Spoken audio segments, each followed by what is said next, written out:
This video is going to focus on how we extract iron, and is the second part of C6 for both combined and triple science. Okay, so let's start with this picture.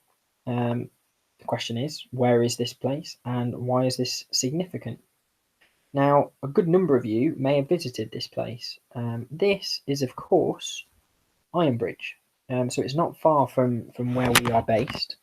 And Ironbridge is the world's first cast iron bridge. So it's made purely of iron, and it opened in 1781. You might think, well, why is Pyatt spending time chatting about this? This cannot be overstated as a significant milestone. This represented basically the birth of the Industrial Revolution. Because the thing that made the Industrial Revolution special is that we were in a time where industrial and ultimately chemical processes were being developed that would enable ultimately Britain to do all of the things that subsequently came from the Industrial Revolution and massively expand its empire. Think about this. Before this point, basically there was no metal bridges anywhere in the world, not of significance. So both the size and the scale of this bridge at the time would have been considered nothing short of one of the wonders of the world. We totally take this for granted now, but being able to extract this amount of iron in the industrial process that we did in order to make this bridge was a huge accomplishment.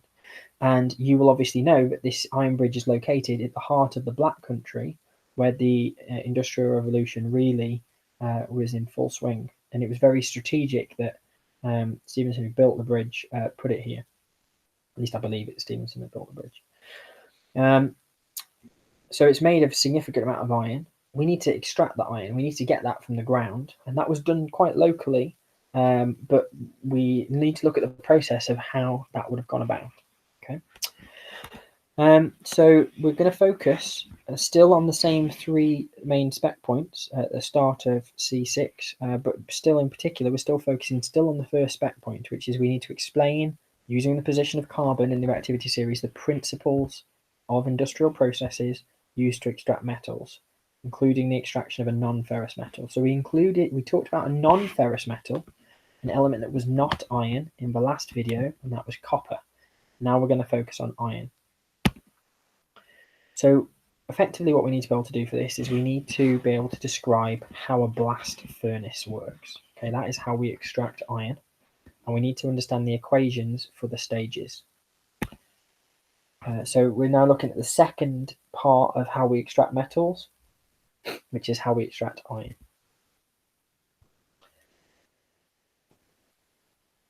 This is a general overview of a blast furnace that I'm just going to start very briefly with. So a blast furnace, in effect, is a large tower that we add the chemicals to that we're going to extract our iron from. And in several steps, we're going to extract that iron in order to get molten iron, which you can see being tapped off at the bottom. That's our goal. Okay. One thing I just want to mention before I move any further is iron is lower down than carbon in the reactivity series. So we're going to use a displacement reaction of carbon in order to extract our iron. So let's break that down, because that obviously slide seems like a lot of information. So let's break this down step by step. So first of all, what are we going to add to our blast furnace? Okay, there are three main raw materials that we add to a blast furnace. The first is the ore of iron, which is iron oxide, which you should know from the previous video is called hematite. Remember, heme as in hemoglobin, because the iron that is in your blood. So it's the same heme. The second thing is coke. And coke is basically carbon or coal that has been made, but when it was heated without any air being in the room. So it is just carbon.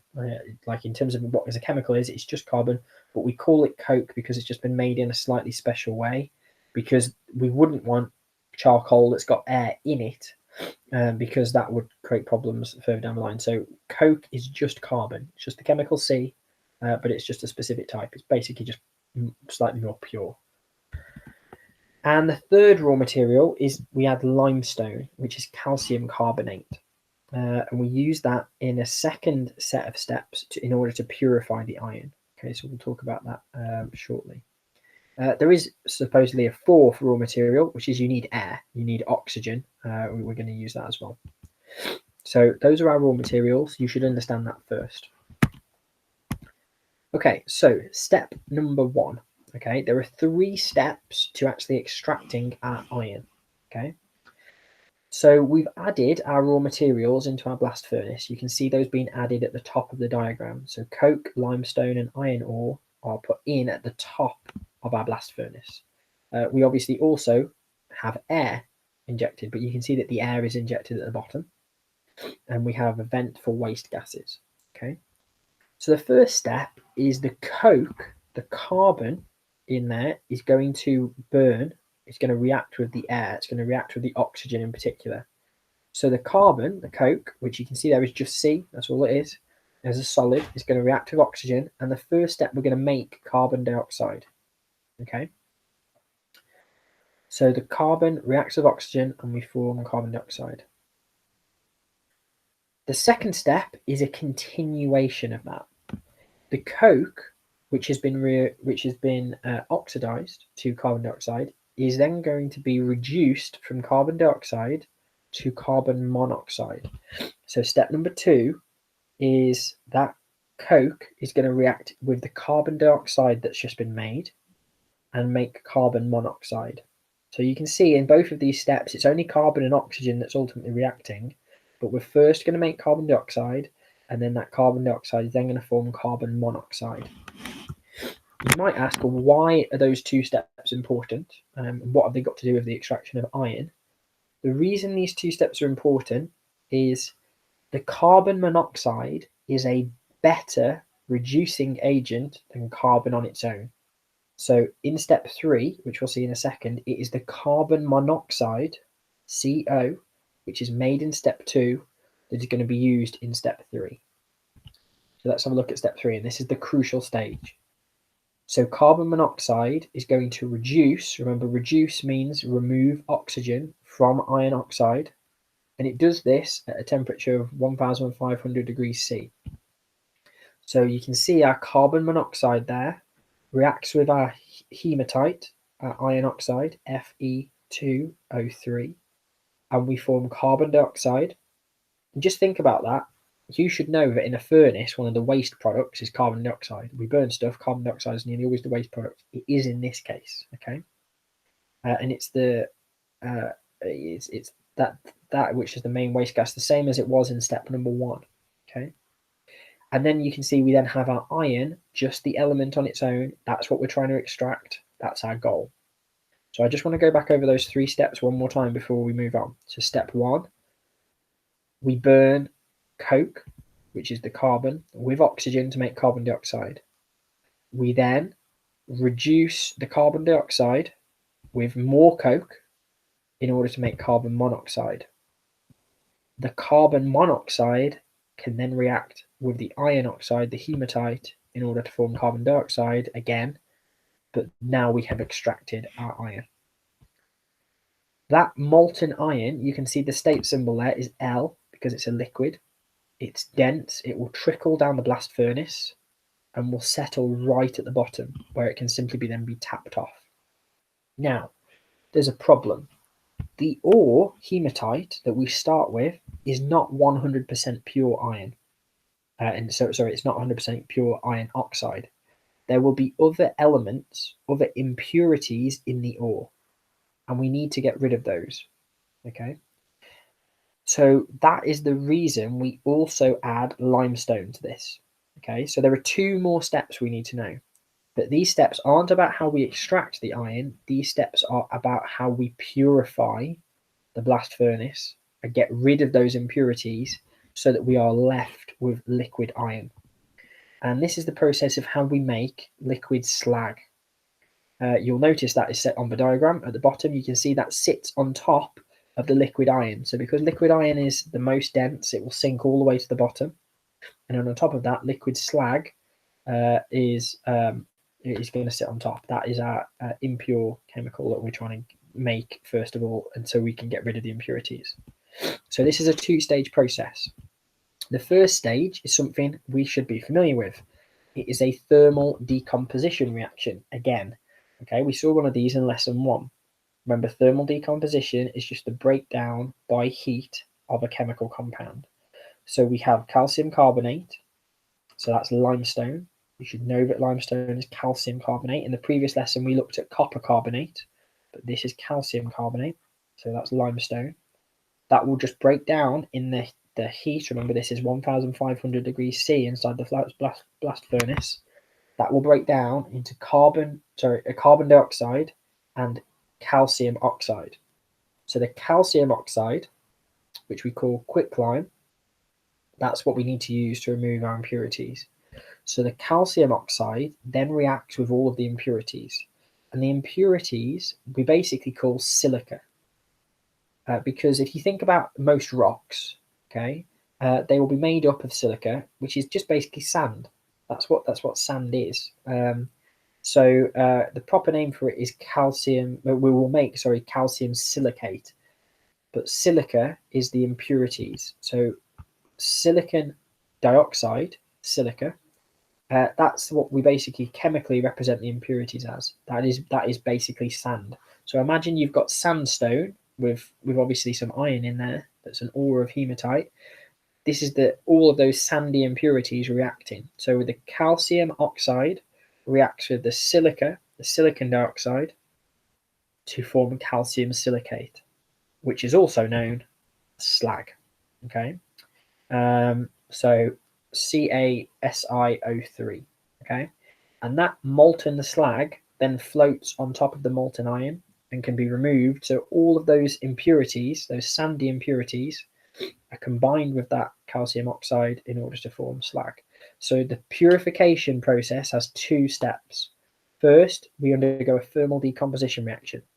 They're always the same. You have a metal carbonate, in this case calcium carbonate, gives you a metal oxide, in this case calcium oxide, and carbon dioxide. Step 2 is that calcium oxide then reacts with the silica, the silicon dioxide, in order to form calcium silicate, which is slag, and that's so that we can remove those impurities. And you can see the impurities, the liquid slag, and the iron separate out at the bottom. And that's how we can get liquid iron. What would have then happened historically is that liquid iron would have then gone into a cast, into a mould, and that mould was then be used to form all the parts of Iron Bridge, and that's how the process would have worked. So one thing that I would like you to have a go at doing is this process initially might seem like there's a lot in there, but when you break it down, it isn't difficult. Okay, you have 3 steps involved in the actual extraction of iron, and you have the 2 purification steps. The only bit that comes before that is you should know what raw materials are added and why they are added. Okay, so what I'm going to ask you to do is I'm going to ask you at this point to have a go at storyboarding this process. Okay, you need to make sure that you include all the key points that I've just been through. Okay, so you may want to rewatch the video and make sure that you include those. That includes the equations, and the best storyboards could also be interactive, so they could have like pop-ups and things like that. Okay, and you can do the storyboard in like the most simple way. You can simply draw different versions of the diagram and label it and show different things moving through the diagram. There's nothing wrong with doing that. But what you might want to do is you might want to characterize it. Okay, so like you can see this little silly example of how salt is made, but what it does show is a displacement reaction about sodium taking the chlorine away from the hydrogen because it's more reactive and leaving the hydrogen on its own. So you could characterize it if you want. There's no right or wrong about this, so feel free to be creative. The important bit is that you take the time to think through the process. Okay, that's the really important bit. So you need to be able to describe all the components of the blast furnace and all of the equations for each stage and explain why each stage is required. So have a go at doing that. I'm just going to leave you. Obviously, you can go back through the presentation to see all of this step by step, but I'm just going to leave you going back to this slide, which is like an overview slide. So this shouldn't seem as scary anymore. If you break this down, what you're actually just seeing is at the top, you have the raw materials: iron oxide or iron ore, hematite, coke, and limestone. Remember, limestone is for purification. We get waste gases. We get two waste gases. We get carbon dioxide and carbon monoxide being our main waste gases that are emitted from the blast furnace. And you can see there the 5 steps, the 3 steps about how we purify. No, sorry, not how we purify, how we extract our iron. And the goal is to take carbon, react it with oxygen to give us carbon dioxide with carbon to give us carbon monoxide, and then the carbon monoxide is the reducing agent to reduce the iron oxide to iron. That's what our goal is. And then the remaining steps are about how we purify that. The limestone reacts with silica after step 4 with thermal decomposition. Step 5 is the calcium oxide reacts with silicon dioxide, silica, to form calcium silicate or molten slag. And that's then tapped off at the bottom. So make sure that you go through this process step by step. Have a go at doing the comic strip. And like I say, feel free to be as creative as you want.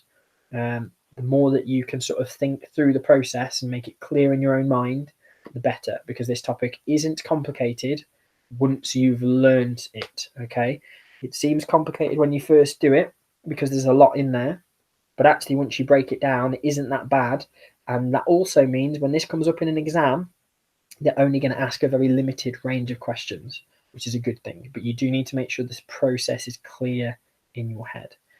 In the next video, we will focus on how we extract aluminium. Okay, so we've now covered both of the methods of extracting metals, copper and iron, that involve using carbon as a reducing agent. Obviously, we've just seen the blast furnace that carbon is oxidized to form carbon monoxide, and that is then the reducing agent, but it still starts with carbon. So aluminium is going to be different because we can't use carbon in a displacement reaction in order to extract it.